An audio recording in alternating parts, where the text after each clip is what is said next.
Hello and welcome back to the Age of Gaming. This is going to be a quick update video on my KIM-1 piano. As you can see, I've modified the board to add two 8-bit push button pads here. And all I had to do to my program was to use an XOR on the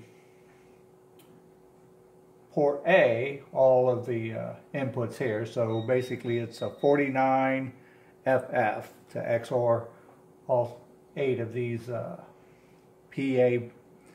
bits. Okay, let's see how it works, or if it works. Let's see, we'll press go and we'll start up here.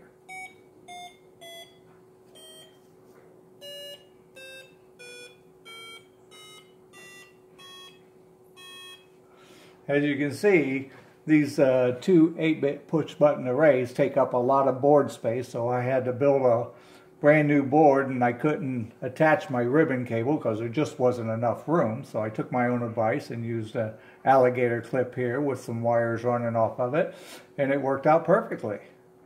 So anybody who wants to do a project like this, it doesn't matter if you're using a KIM-1 or what you're using, a nice little alligator clip with some wires running off of it works fine.